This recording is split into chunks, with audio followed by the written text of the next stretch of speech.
The motorhome is powered by an internal leisure battery, controlled by the panel found above the main entrance door. To turn the control panel on, push the Swift button. This will bring up the touchscreen display.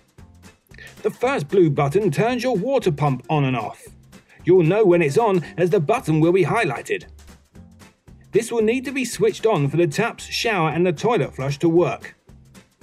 The button labelled awning light turns on the outside light. The lighting button controls the lights. Dimmer 1 controls the lights at the rear and dimmer 2 controls the ones at the front of the vehicle. Push the middle of each dial to turn them on and off and use the plus and minus buttons to adjust the brightness. The home button in the bottom left hand corner takes you back to the main menu screen. The power button displays the battery levels of the leisure and vehicle batteries. The arrow button in the bottom right corner takes you to a second page where you can see the amount of power being received through a mains hookup. You can push the arrow in the bottom right corner again to go back to the first page, or the home button in the bottom left to take you back to the main menu. The water button shows you how much water you have in both your fresh and wastewater tanks. It is from here that you can also empty your water tanks by simply pressing the Empty Fresh or Empty Waste buttons in the far bottom right corner. The final option is the heating button. You can now control all your central heating and hot water from the main control panel without the need for using the separate heating controls.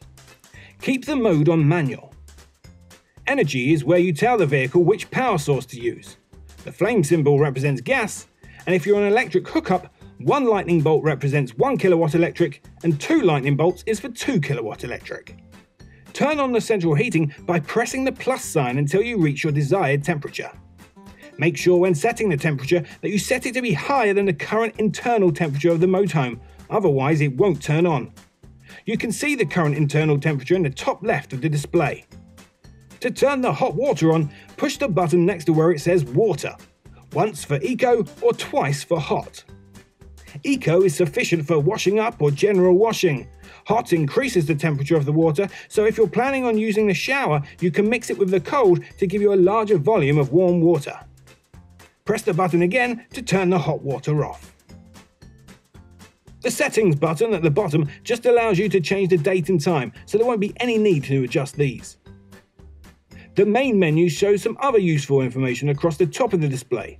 From left to right is internal temperature, external temperature, humidity, date, time, leisure battery level and your vehicle battery level. Please note that the leisure battery will not power the 3-pin plug sockets. In order for the 3-pin plug sockets to work, you'll need to be connected to mains power via electric hookup or a 2 kilowatt generator. To turn the control panel off, push the main Swift button.